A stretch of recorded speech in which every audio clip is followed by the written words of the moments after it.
Hello, look at that. I think we're live, only 2 minutes late. We're just saying hello to everyone. Hi, and welcome to the broadcast. Our sincerest apologies for being a couple of minutes late, but we are so glad that you're here right now.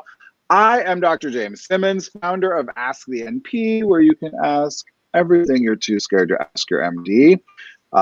Thank you. As a reminder, the information provided during this event, and this is the official stuff I have to read.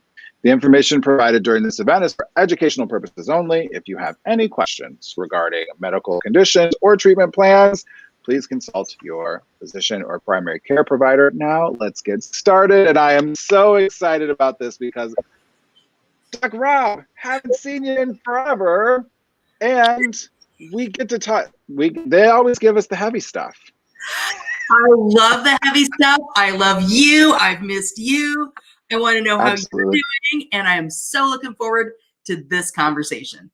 Thank you very much. I am looking forward to this conversation as well and hearing more about what's going on in your world. And for those of you who do not know, joining me today is this lovely human being, Dr. Robin Henderson, who serves as the Chief Executive of Behavioral Health for Providence, Oregon. And this is one of those, I think, crucial conversations is kind of the right way to describe this.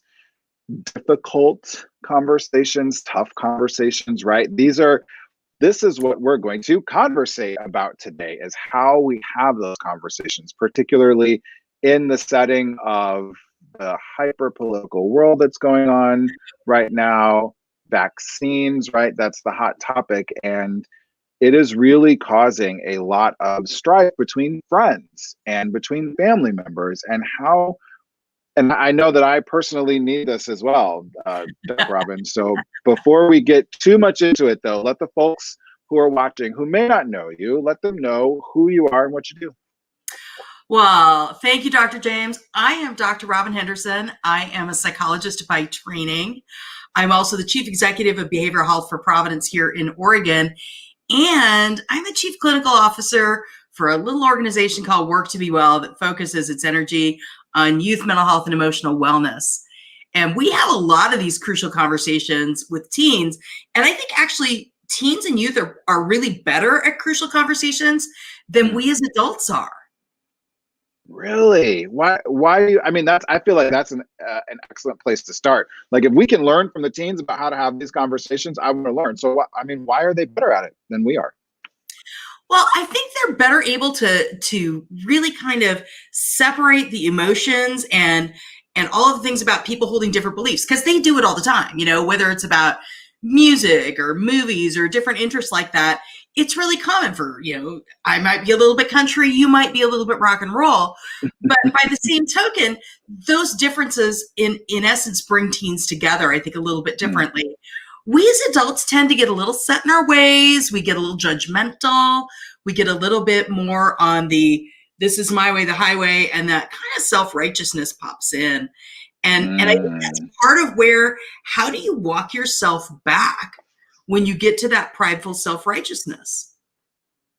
Man, it really is something. And I guess I had never even, it's probably why, but I never thought about it as prideful self-righteousness, right? That, my way or the highway is being sort of self-righteous. But, these vaccine conversations are really, really difficult sometimes. And it's one that not only what I do in the media, but what I'm literally at work right now, like what I do in the hospital environment. Yeah. How do you recommend approaching these conversations when there are often people who are so disparate, so like far apart on where they stand on vaccines in general? It is really tough. And I think it's even more tough for those of us who work in healthcare, because what we're seeing is the product of what happens when people are unvaccinated, and when people are unvaccinated for reasons that are not logical, do not make sense, aren't scientifically based. For me as a healthcare provider, and I don't know, I'm sure you run into this too, it's infuriating because I'm scared. I am scared to death. I am scared for the people in my life who are unvaccinated, walking around with information that I know. And so for me, I feel sometimes, is it a hit on my credibility? Do they not believe me? And so I personalize it, and that makes me more angry. Is it what is it? And I find myself having to take myself back to what is really underneath my anger, and that's Mm-hmm. fear. Fear lives underneath anger. And when you have fear that's coming out, I have to think about, I'm really fearful for this person's life. Yeah. Wow. And that I'm gonna take us off a little bit here because I feel like that fear is so powerful on both sides. And one of the things that I fear is, I don't even know necessarily how to say this. Um, I'm so resolute in the fact that this other person might be getting really bad information. Yeah. And I so want to help and I so care about this person, even some of the people I don't know on social media. And how do I say, all right, I'm coming at this conversation from a place of fear and maybe a little bit of self-righteousness and a little bit of bias, right? I've had 100,000 years of school and $400 million in student loan debt to know all of the things that I know now that maybe other people don't know. How do I make sure that that other person is going to be in the same place to have that type of conversation? I think vulnerability, that's the word I'm looking for. If I'm going to make myself vulnerable to open myself up to this conversation, how do I know that that person's going to meet me in that same vulnerable place? Well, if it's somebody you know, you love, and you care about, you need to sometimes go back to what are the common things that you both love and care about.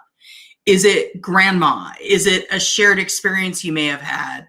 Is it, you both love, a particular place in time? Maybe you went to high school together. That happens to a lot of us on social media.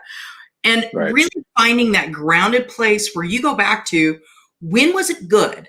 When did you have a good relationship? What are those shared experiences and memories that gave you both some shared credibility? And Mm-hmm. reestablish and refocus in that shared space before you try to go to the scary space. Mm. You know what I Because mean? I think we Yeah. do. We want to jump right in there. We want to, there are family members. We're supposed to have a family gathering soon, and there are certain family members who aren't vaccinated, and they're just not going to do it. Yep. And I there's part of me that's like, how can I support this family event with people who aren't vaccinated that could potentially expose other people and continue, 49 of 50 states are saying increase in COVID numbers still, 3,200 deaths last week, right? Like, this Delta spike is very real right now. And it's been really difficult for me to focus on, well, but me and these family members also really have this shared wonderful experience around X, or we all, love grandma, like you said, or whatever. And that's really hard to get to that place, Doc Robin. It's hard. It's really hard. And I think you have to decide, and events are an entire topic we should get in there and talk about, because when you're looking at going to a family event at this stage in the game, and there are people there who are unvaccinated, what is the family statement in place around this? Are the unvaccinated people not welcome to come? Does everybody wear masks and masks become the standard for that event? If you're going to come, wear a mask. Mm-hmm. What are the things that are the resolute, I need to watch out for the health of grandma, I need to watch out for the health of everybody? I work in healthcare and I have a risk of being exposed, but I also have a responsibility to be responsible with my exposure risk and not expose my patients. Right. Absolutely. So those types of things and how you set up and encourage those behaviors are huge. But understand that if you go in first guess, I'm going to go right at your anti-vaccine, and I'm going to tell you that you're, incorrect. Mm-hmm. You're not leading with your best leg. You're not leading with your best asset, which is your mutual shared love for each other, right? Right. It's not going to start off very well. Nope. And it's hard because we live in the social media world, right? Where everything is just like, what can you consume or digest or spit out in a matter of, 8 seconds, 3 seconds, right? And sometimes we're just going to do that. Like, I'm just going to tell you my piece and walk away and feel good about that. But you, Doc Robin, you mentioned events. Yeah. And kids going back to school this fall. Lots of places are trying to go back to in-person learning, which we know has so many benefits to it, but we are unfortunately in the middle of another spike. Yeah. And events with kids, there might be mixed vaccination situations, but sometimes you just got to dial a little bit back. And like, as a parent, how do you just go about that simple question of, when it's not a family member, but to another parent at your kid's school about their vaccination status? Like, how do you even approach that conversation? That one is a really, really tough one. Parents, school parents can really get, and we've seen this. I mean, when's the last time you went to a Little League game and you watched parents on opposing teams go at it? So wow. think of the vaccine status. Teams on a Little League team. I'd hate to be that principal who's umpiring that situation.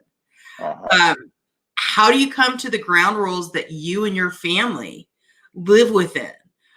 Yes, you may all be vaccinated, recognizing you're going back to school and you've got a spike in your community.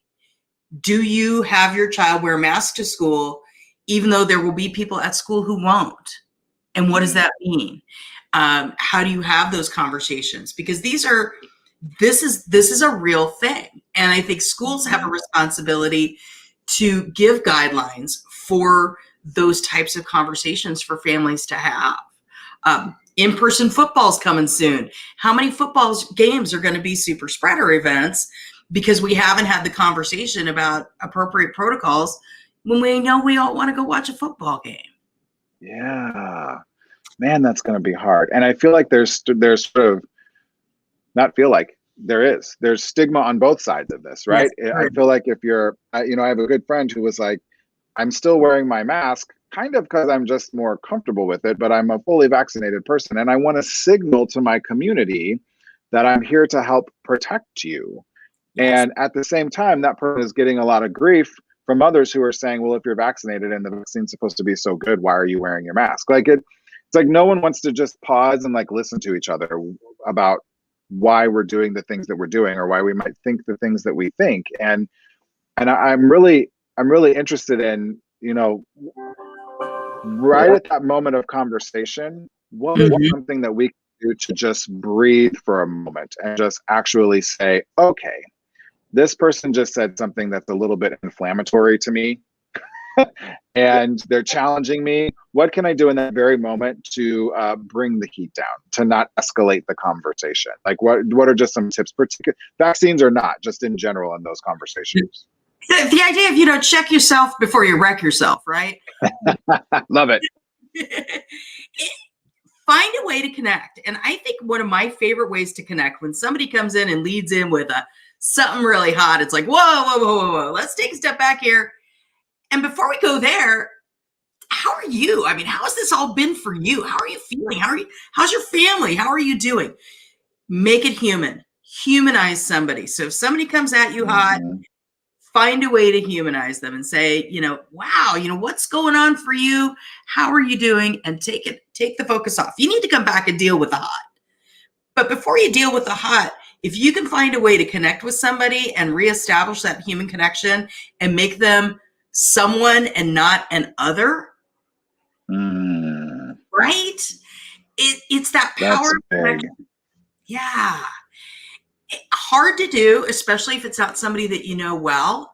So maybe it's not how are you doing, it's how is your family doing, or wow, we're in Oregon where we're having a heat wave. How's that heat wave for you? It's really bad. It's safe and easy to talk about the heat wave because everybody will acknowledge it should not be 106 degrees in Portland, Oregon, right?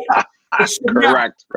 Right. No, regardless of how you feel about vaccines or politics, right? We all agree that, or even what might be causing that 106-degree heat, we all agree that we don't like the 106, right?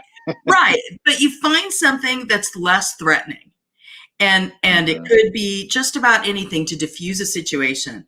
Because if you lead with hot and you lead with that, why aren't you wearing a mask? You're vaccinated. You don't need to be wearing that mask. Well, reality is my husband and I decided a few weeks ago that we were going to mask up when we went shopping, whether it's to Costco or Safeway or wherever it is that we go, because we know that we don't know the status of everybody in there and they don't know the status of us. It's not like I'm wearing a scarlet V on my shirt here. I want to make sure people feel at ease, whether they choose to wear a mask or not. This is the choice I make for me to take care of you. But I'm not going to lead with that. When somebody approaches me and says, why you got a mask on? You're vaccinated. I'm going to lead with, Hey, good to see you too, man. How's it going?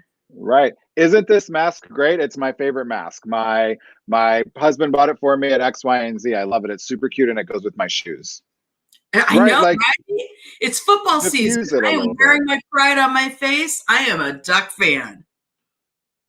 Oh, I'm so sorry. Are you really? I'm kidding. I'm kidding. There's That's probably lots of a yeah, but I mean that works, right? You sort of have to break the ice a little bit, and I love what you said about humanizing folks, Mhm. right? This is I think it's even hard, even particular with family members who you know so well. Sometimes it's even harder because you're like, I know you're being a brat on purpose because I've Yep. known you your whole darn life, right? And I know Mhm. when you're being a brat.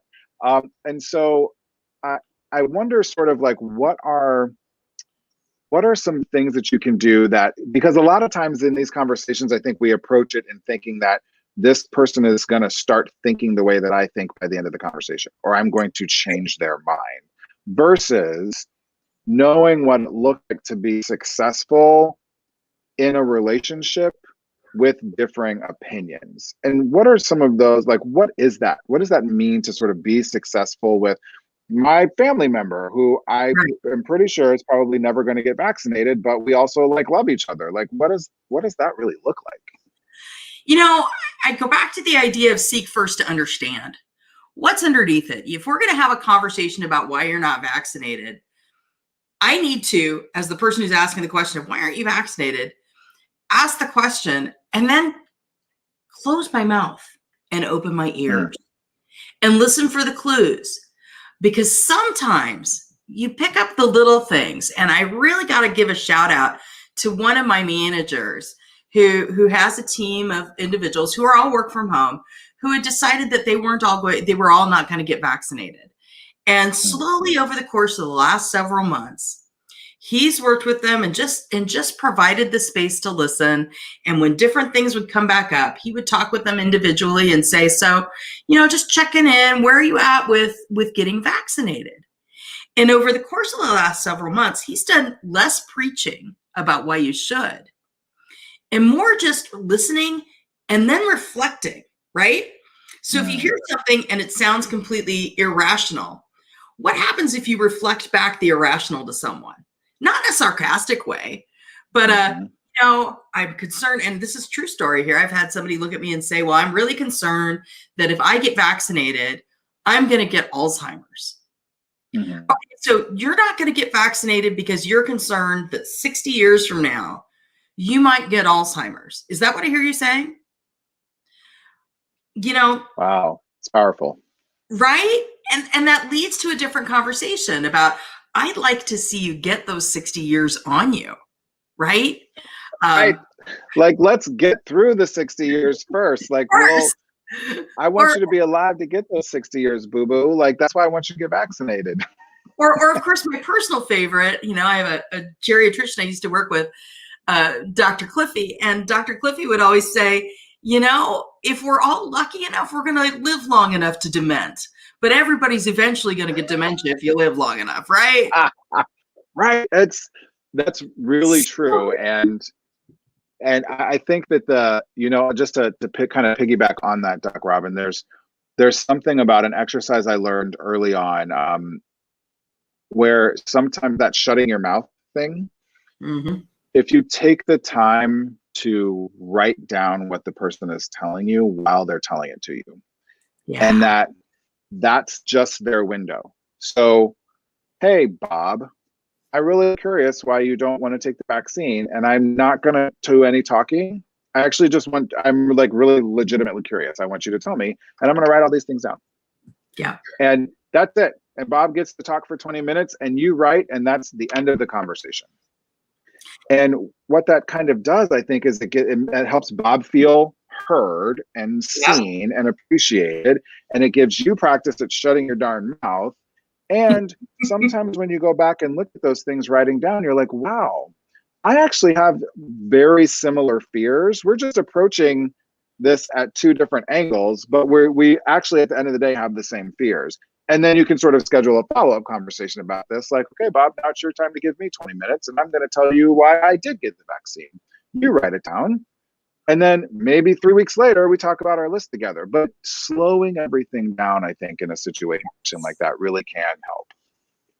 I agree with you. And that's what I saw in my manager, my young manager, who, has not managed that many people before, but really being thoughtful about, I'm going to listen to why my employees are hesitant to get vaccinated. And one by one, watch them make the decision to go ahead and do it. Because here's the other thing. We have to give people permission to grow into the idea of getting vaccinated, change their mind, and then not go, I told you so. Which is so hard to do, right? It's so hard to do. It's so hard to do. Right. I was telling you this whole time. I know, right? And we need to give people permission to change their mind and embrace them in changing their mind. It's kind of like the same thing of we've had interesting conversations in the DEI space this year. We've talked a lot about racial trauma and implicit bias and all those other types of things. And a lot of people have had to grow into this space and realize when they are being racially biased and they weren't even aware that what they were doing was doing that. And how you help someone without making them, we know that positive reinforcement gets us a whole lot better than negative reinforcement. So those tools that we're using to guide people in that direction and make them feel like they're still a good person. Some of those tools are the same idea, and it's that possibility and that acceptance that's super hard. Not everybody's work. Hard, but it's that idea of how do we create a safe space for people to change their mind. Yeah, and to be okay changing their mind. And even I was going to use the word wrong, Dr. Henderson, but I don't want to use the word wrong. I think just different, just whatever that is. And you're right. Sometimes if we're not giving them that space because we need to feel good, like we need to feel right. And so I want to make you feel bad for the decision that you've made or the lack of decisions that you've made. And ultimately that's not leading anyone down any sort of path. And where it kind of does lead me to is, let's say you've done that and you have kind of, I don't want to say ruined a relationship, but you've been at an impasse and you haven't talked for a while. And then all of a sudden, this happened to me a lot last summer, by the way. A lot last summer. And then all of a sudden people reached out several months later and they were like, hey, how are you? And all of the rage came back, right? And all of the, I was like, how dare you? And I know what you said and what you posted on Facebook and blah, blah, blah. And you feel X, Y, and Z. And now you want to be my friend? How do we get back to having a friendship? I mean, and by the way, you have to solve the world's problems in the next 3 minutes, by the way. But how do we get back to rekindling a relationship after we've had this sort of separate, some sort of situation, whether it's about COVID or otherwise? Well, here's the very, very, very first thing you have to do is you also have to accept the fact that sometimes there are people in our lives who are not necessarily people we're ever going to have that shared belief and friendship with again. There are some people we do need to let go of. I mean, there are some people who this process that I've realized that, they weren't ever really in it for me.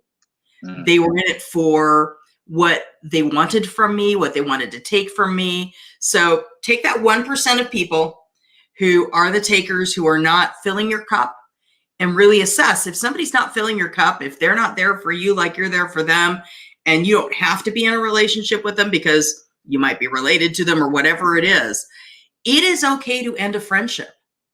Yeah. And be honest with yourself and say, I think we're just two very, very different people. We have different priorities and we're not good for each other. And so for me, I need to take myself out.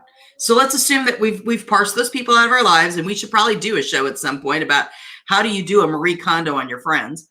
Because, right. Is this sparking joy? Is this person sparking joy in my life or not? Otherwise, deuces, gotta go.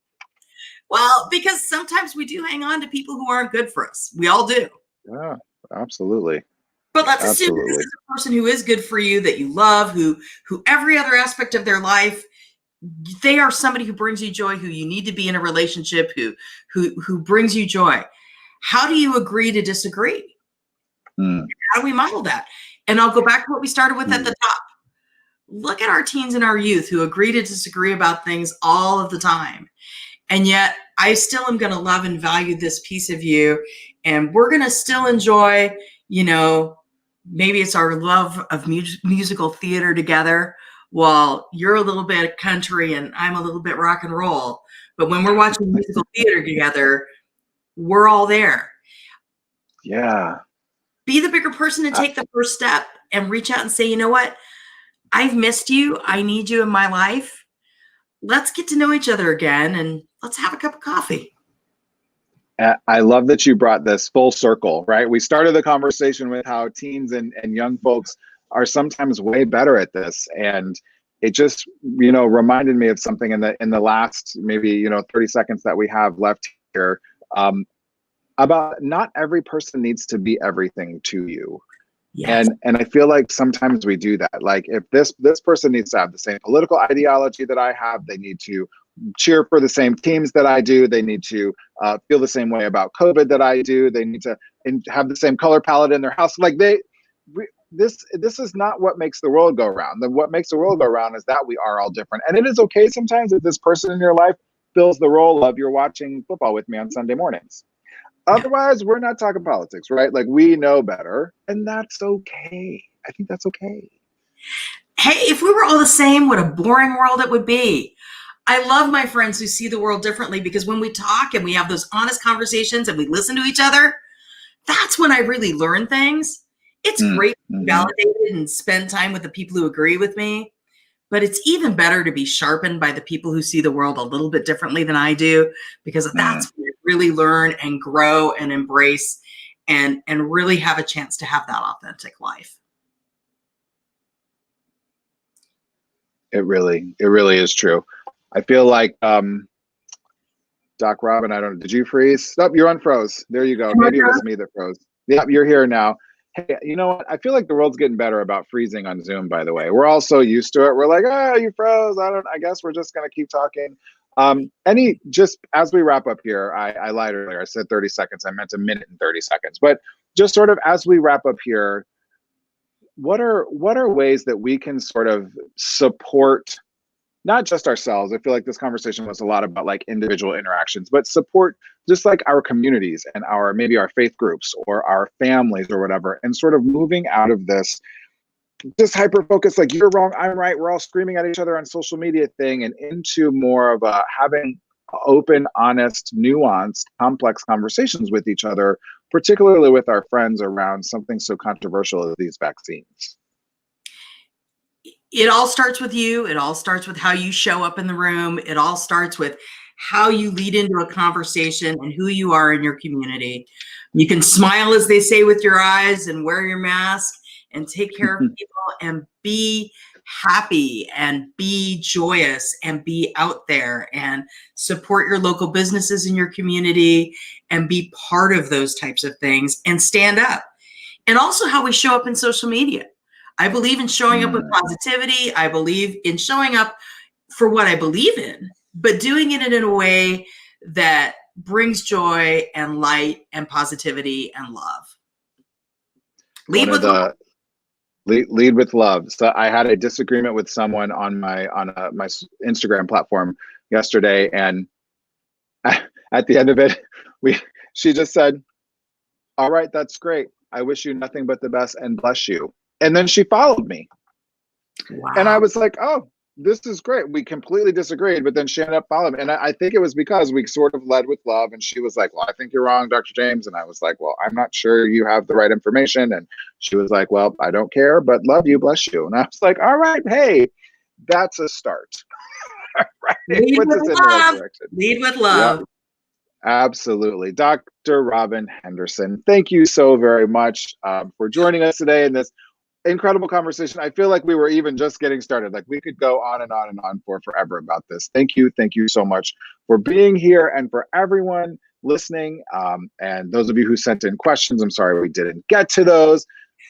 Couple of things before you go. I know, I'm like, oh, questions. If you are looking for help with your mental health or other medical advice, please, of course, visit providence.org. And Doc Robin, let the folks know where they can follow you on Instagram. You can follow me at Doc Rob Henderson. You can follow me on Twitter at the same place.